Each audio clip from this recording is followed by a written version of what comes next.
বিসমিল্লাহির রহমানির রহিম। পরম করুণাময় অসীম দয়ালু আল্লাহর নামে শুরু করলাম। নির্বাচন সম্পর্কে কথা বলতেছি অনন্তকালের জন্য। কোনো দল যদি 50% শতকরা 50% ভোটে না দাঁড়ায়, তাহলে তাকে বাতিল করা হবে। তার মার্কা সে ভোটে দাঁড়াতে পারবে না। কেউ বলতে যে কোনো দল শতকরা 50% মার্কা নিয়ে প্রতিদ্বন্দ্বিতা করতে হবে। যদি প্রতিদ্বন্দ্বিতা 50%-এর নিচে হয়, তাহলে তাকে অনুমতি দেওয়া হবে না, সে বাতিল হবে। তার ভোট মার্কা দেওয়া হবে না। 50% সে ভোটে দাঁড়াতে হবে যে কোনো দেশের মধ্যে। ভোটে দাঁড়াতে হবে শতকরা 50%। এবার দল যতগুলি হোক, 100 দল হোক, আর 500 দল হোক, আর একটা দল হোক, শতকরা 50% দাঁড়াতে হবে। তোমরা 100%-এ 100% দাঁড়াবে ভোটের মধ্যে। জাতীয় সংসদ নির্বাচন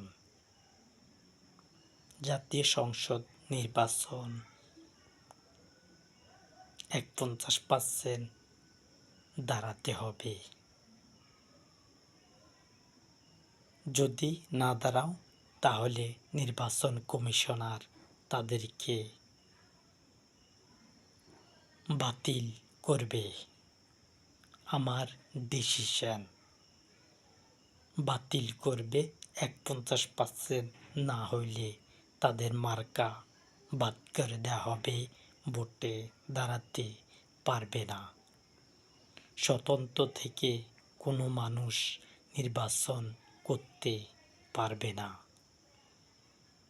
স্বতন্ত্র যদি হয়, তাহলে তার প্রধান কে হবে? প্রধান? যদি স্বতন্ত্র থেকে ভোটে দাঁড়ায়, কে হবে তাদের প্রধান? কেউ হবে না। এই কারণে অনুমতি দেওয়া হবে না। কোনো নির্বাচন কমিশনার যেন অনুমতি না দেয়। 50% দাঁড়াতে হবে। কেউ যদি স্বতন্ত্র প্রার্থী হতে চায়, তাহলে তারা যেন 50% যে কোনো মার্কা, একটা দেশের মধ্যে যদি 100 আসনের ভিতরে 50 আসন যেন সে নির্বাচনে দাঁড়ায়।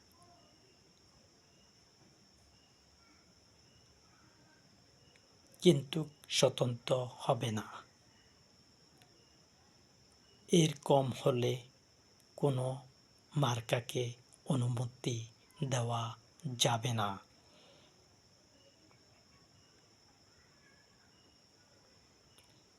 নির্বাচন সহজ করতে চাই।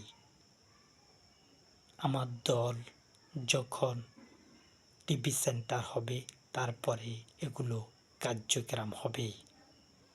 আমি যখন দাঁড়াবো, যদি আমার দল, আমি যদি শতকরা 50% ভোটে দাঁড়াতে না পারি যেই দেশও, সেই দেশও যেন আমাকে বয়কট করা হয়, 50% নট, আমি 100-তে 100% মার্কা হিসাবে লড়ব জনগণের সাথে অনন্তকালের জন্য। এই অনন্তকাল এই সিস্টেমে ভোট হবে, গণভোট বলতে হবে না, গণভোট হবে না। গণভোট বলতে কি বুঝাচ্ছে গণভোট বলতে, সেটা ক্লিয়ার করে না।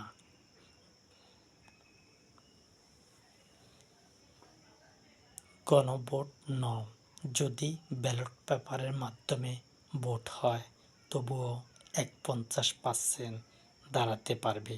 যেসব দলগুলো 50% মার্কা নিয়ে না লড়বে সবগুলোকে বাতিল করে দেওয়া হবে। কোনো মার্কা যদি শতকরা 10% ভোট কাস্ট নিজেদের মধ্যে ভোটার না নিতে পারে তাহলে তাদেরকে 3বার পর্যন্ত অনুমতি দেওয়া হবে মার্কা নিয়ে লড়ার। 10% যদি সমর্থন থাকে তাহলে 3বার পর্যন্ত যতবার ইচ্ছা ততবার দাঁড়াতে পারবে।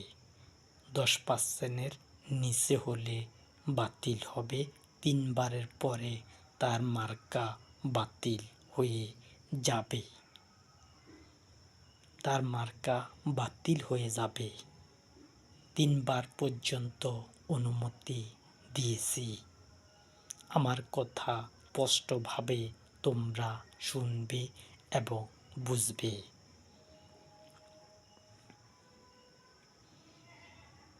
আমার দল অবশ্যই আসবে ক্ষমতায়।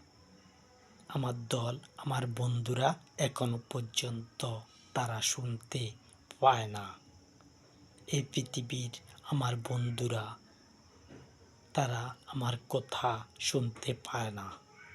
যদি পাইতো তাহলে আমার কথা এই পৃথিবীতে ছড়িয়ে যাইত।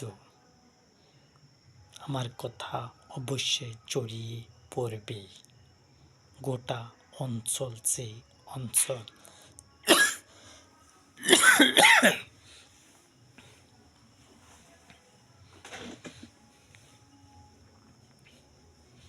গোটা অঞ্চল সে অঞ্চল ছড়িয়ে পড়বে আমার কথা।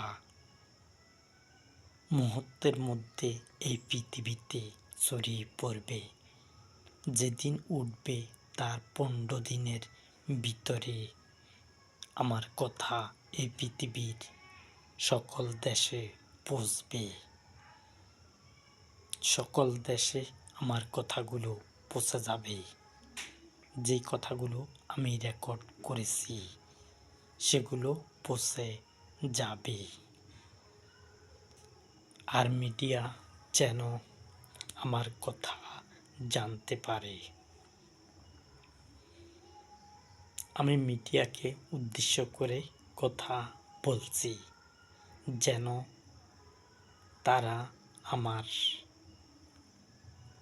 আমাকে দোষারোপ না করতে পারে। যদি আমার কথা 18 ফেব্রুয়ারি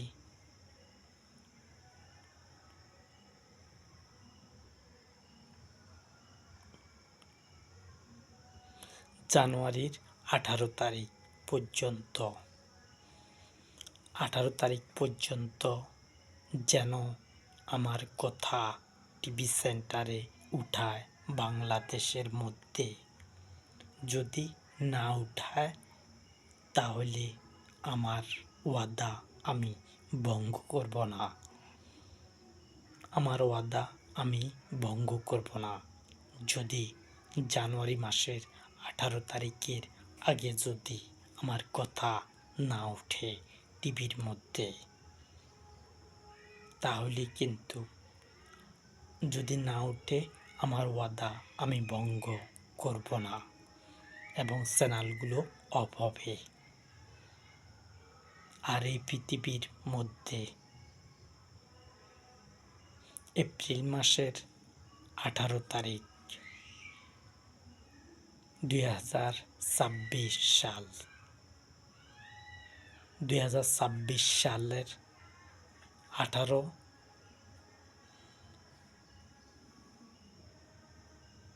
এপ্রিল মাসের 18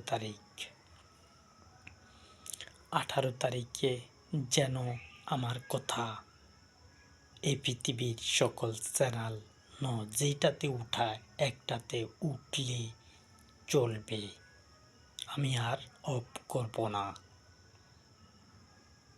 3 মাস আগে দিয়েছি বাংলাদেশে, 3 মাস পরে দিয়েছি বাইরের রাষ্ট্রে।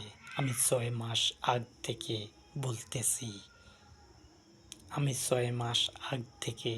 বলতেছি, আমার কথা টিভি সেন্টারে উঠার জন্য। যদি তারপরও আমার কথা না উঠে পরবর্তীতে উঠে, তাহলে কিন্তু তোমাদের চ্যানেলগুলো হারাতে হবে। আমি তোমাদের চ্যানেল অনুমতি দিব না। যেসব নাম আছে আমার খরচ হবে না তোমাদেরকে বাদ দিলে, আমার টেনশনও হবে না। তোমাদের মতো এর চাইতে ভালো